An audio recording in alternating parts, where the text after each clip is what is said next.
Here we are, Friday morning. It's just it's before 10, just a little bit. Probably about 9:30. Got all the planes put together. 3 inches, so they're pretty close. They're both 6-cell power systems. Timer start, timer stop, motor on. And I got a crosswind. So let's go flying.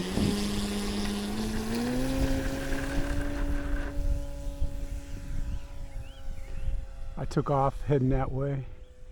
It wanted to point into the wind, so I gave it left rudder to make sure that it would not point into the wind. And I don't want to fly under the sun that far out.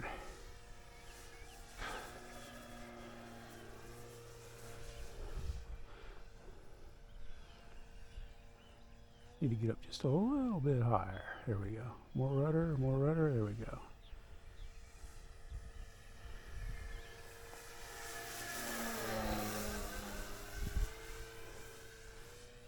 Rudder, elevator power, rudder, elevator power. I noticed right away I'm using more throttle on this than what I do on the Super. Time remaining 7 minutes. I mean, not that I'm comparing apples to orange. This is applesauce, and that is orange Julius. Why do I say that? Because they're different, but they're both good. I haven't flown this in a while. I was going to bring a jet. I thought, yeah, heck, I haven't had to. I've been looking at the big V.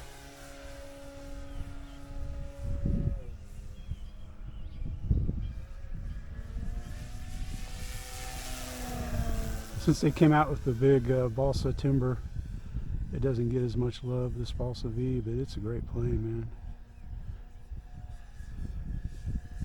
Through the Valley of the Poles. Woo!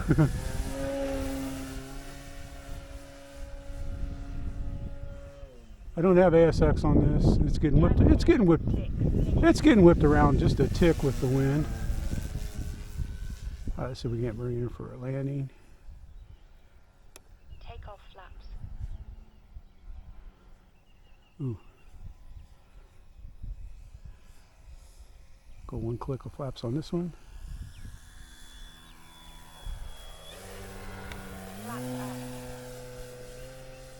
I forgot this thing glides well.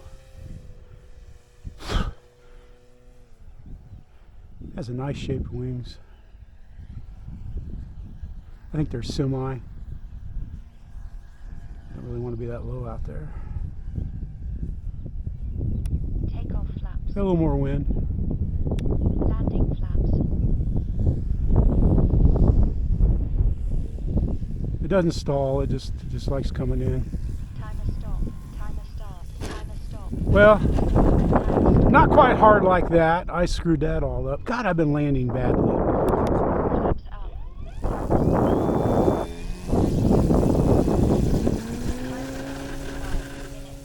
A little more crosswind from the left side of the runway.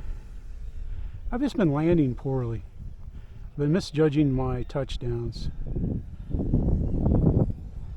On high wings anyway. I've been doing well on the warbirds, but this week I just haven't quite been on.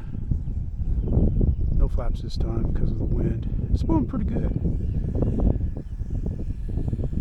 In the center of the runway. Timer stop. Timer start, timer stop. Timer start. Timer stop. Whoa, you see the crosswind got under it there.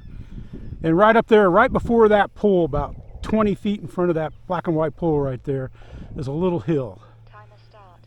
And that little hill kicks wind up. It doesn't look like it would, but it does every time, especially when it's out of the west, northwest, blowing across. That's no excuse. I should have landed down here.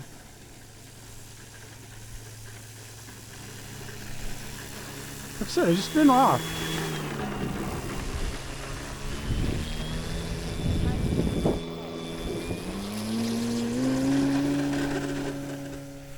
I really don't like the wind from this direction at this field. It just makes everything landing harder because you get the wind filters through the trees. Like in one spot it might be blowing 8, and another it might not be blowing at all. Slow her down. Landing flaps. We're going to go full flaps this time, but we're going to roll her in. I'm going to stop her at land in front of me too. Ooh. Well, the first touch was good. It was soft, but I was carrying too much speed. We're getting better. Ooh. Got hit in a rough spot there. Whoa, we just barely cleared the hayfield. This thing would not take off the hayfield with those little wheel pants that we stubbed there. Time remaining 3 minutes. Our runway is pretty rough right now. Ain't gonna lie, ain't gonna sugarcoat it. Rudder. Takeoff flaps. Landing flaps. Alright. Timer stop. Timer start. Timer stop. Timer start. Timer stop. There we go. Timer start. I landed with the throttle and didn't use any elevator on that landing, just the throttle to touch it. Timer start. Timer stop. Motor off. Let's check that wheel. Make sure that wheel didn't come off the... Nope. It was just caught in the rough ground. I just wanted to make sure. Sometimes like you loose a nut. A nut! Motor on. You loose a nut Timer start. on the wheels.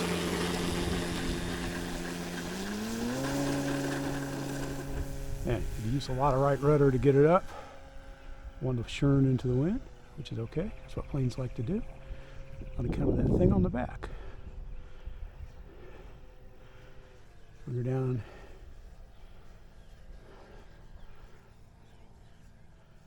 Landing flaps.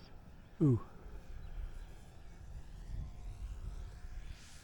Time remaining 2 minutes.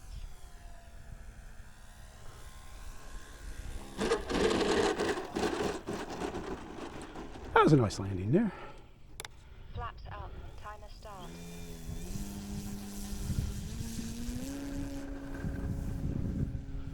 And I imagine that's about how I'm going to have to land the Super T too. Because I'm going to have to just bring it in, roll it. Ooh, stronger. Feels 10-ish. 8-ish. Oh well.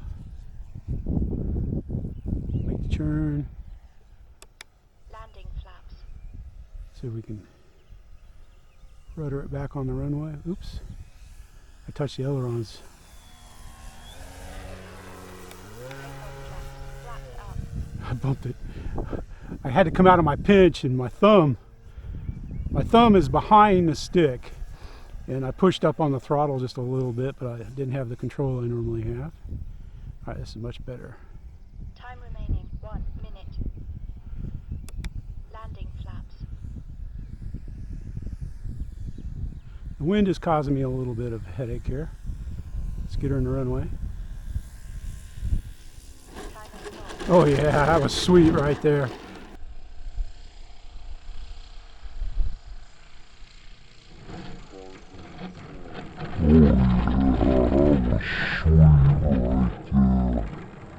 That was sweet. Start.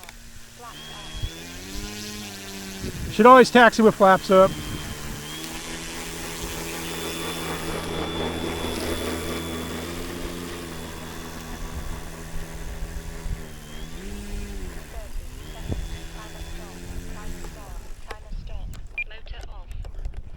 Oh, I know I got plenty of battery left. In fact, does it show? I got a smart ESC in there. This smart ESC, I guess maybe it's the receiver. I don't know why on this one it doesn't show me battery. On all the others it does. So I don't know. There you have her, man. Your Hanger 9, 69 inches. Flying it. And I'm flying the Super T. It comes in at 66 inches. That was a fun flight. Once I realized that, you know, it's not a stall plane, and I need to roll in the landings. But the flaps help it roll in shorter. So there you have her, 4,000 to the nose. And let's get ready to go fly that one. This is Hagar 9, 69-inch, 10cc Valiant. On the ground in the sun, Jeff in the sun, Tuco in the shade. We're both being chased by bugs. The wind feels good. I'll take it. Thanks for watching. Thank you for subscribing and becoming part of the team. Let's go flying.